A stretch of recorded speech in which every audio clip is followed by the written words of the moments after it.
Hello and welcome to another episode of the Running Tales podcast. I'm Craig Lewis and this week we're coming all the way from Split in Croatia, or if I'm being completely honest, the island of Brač, just off the Dalmatian coast.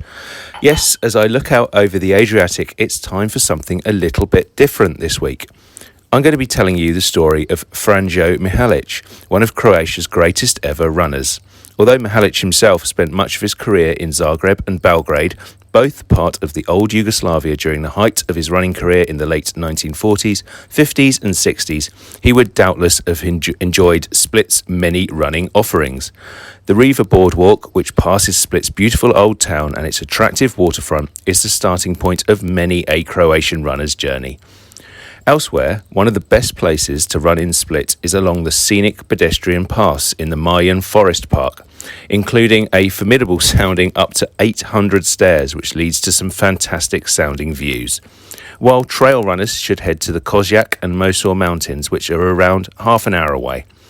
That said, I wouldn't be being remotely honest if I suggested that Michelle and I have spent our time in Croatia frequenting these much to be desired running routes. Instead, with the Great North Run on the horizon, we've been taking tapering to next levels. That's involved enjoying plenty of the pasta and pizza favoured in an area heavily influenced by Italy, just across the sea. We're obviously labelling this culinary excess as carb loading. We've been enjoying the sights and sounds of both Split's old town and the array of beautiful islands which dot the Adriatic off the city's coastline.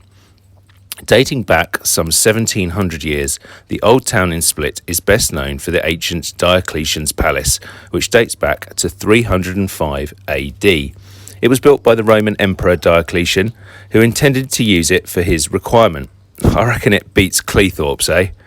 Saying that, Diocletian didn't have a happy retirement, as his tetrarchy system, which saw the Roman Empire divided between two emperors and is possibly pronounced completely differently from that, failed entirely.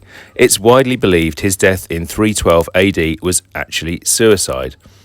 Many of the buildings of his palace survived though, and in recent years the old town was used in the filming of Game of Thrones. The importance of Diocletian's palace far transcends local significance.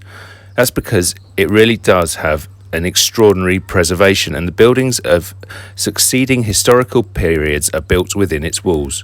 And also because the city and its palace to continue to live a really full life of their own. People are still housed in the old town, right next to the ancient buildings and monuments. Just imagine if Scots still lived in Edinburgh Castle. That would give you just a vague idea of what it's like. If the old town itself is stunning, the array of islands within a ferry or speedboat of Split are simply stunning themselves. Our home this week has been Supetar on the island of Brač, home to a host of restaurants, stalls selling gifts honed from Croatian marble, and a welcoming pebble beach. Brač is also home to Bol, a small town which boasts the famed Zlatan Rat beach, best known as one of the most spectacular in the world for its crystal clear sea that goes from turquoise blue to dark blue in just 10 to 20 metres. It's a sea which transfixes you as you travel all the way around the Adriatic, the dark blue waters capturing part of your soul as you bump over the water on your way to whichever island's cave or cove is your next destination. Michelle and I have enjoyed the delights of the Blue Cave, where the sunlight creeps through a small opening at the top of the cave to reflect off white seabed and fill the whole opening with a mesmerising blue hue. We've also been swimming everywhere from the crystal blue waters of the Blue Lagoon to the dark ones of the Monk Seal Cave, where one of those rare creatures once found itself some sanctuary. And we marched up to a fortress on the rich and sun-drenched island of Var. Now, I don't know how all of this will work as preparation for one of the world's most famous half marathons, but I guess we'll just have to find out in a few days. Anyway, that's more than enough from the Split Tourist Board. Seriously, if you get a chance to go there, just do it. After all, anyway, this is the Running Tales podcast, and I'm here to talk about the phenomenal career of Franjo Mihalić. Mihalić was a Yugoslav and Croatian long-distance runner, who's best known for his 1958 win at the Boston Marathon, and for a silver medal performance at the 1956 Olympics. Those successes were the pinnacle of a career which saw him compete across marathon and cross-country races. breaking a combined 25 Croatian and later Yugoslavian national records in long-distance track events between 5,000 metres and 25 kilometres. But his career actually started as a cyclist, one rather prone to injury, and as a footballer. He was born back in 1920 in Kutina, Croatia, and was the 10th of 12 children, eventually moving to Zagreb when he was just 3 years old. By 16, he was working as a printing house apprentice, using his first wages to join a bicycle club and then joining the Olympic Cycling Club. Mihalić even achieved a number of top 10 finishes in national cycling races over the next few years, but he also suffered a number of serious falls and injuries. It was then, both fortuitously and seemingly in a way that was meant to be, that he found his way into the world of running. In 1940, one of the events in the Workers' Sports Games in Zagreb was a cross-country race, and, with no other obvious entrants available, Mihalić was nominated by his football club, because he was their fastest player. Even though he hadn't run in a competitive event before, he finished second out of 200 entrants, and soon after that he joined the Concordia Zagreb Athletics Club. Only a few months later, the naturally talented Mihalić set his first national record in the 5,000 metres, and that was followed shortly after by another in the 10,000. Following the outbreak of the Second World War, he represented the independent state of Croatia, winning several international competitions, setting 5 national records, and even being named Croatian Sportsman of the Year 3 times in the process. Because of this newfound status as a leading athlete, he avoided being drafted in the war effort. Of course, not everyone was so lucky. His first athletics coach, Milko Dobrin, was a Jew and was forced to wear the Star of David, barred from attending all competitions. Later, Dobrin managed to escape to Venezuela, avoiding the hideous fate of so many of his fellow Jews.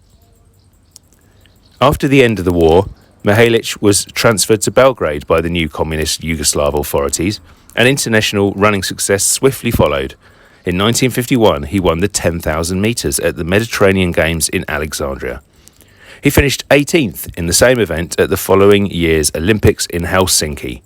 Victory then followed in Paris at the International Cross-Country Championships, and in 1957 he won the Athens and Moscow marathons.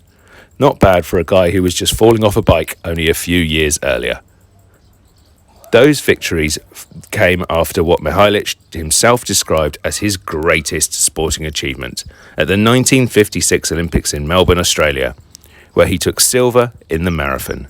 He'd come to the Games on the back of a stunning, if somewhat flawed, time in the Balkan Games marathon. By winning that event, Mihalić posted a time of 2 hours, 16 minutes and 25 seconds.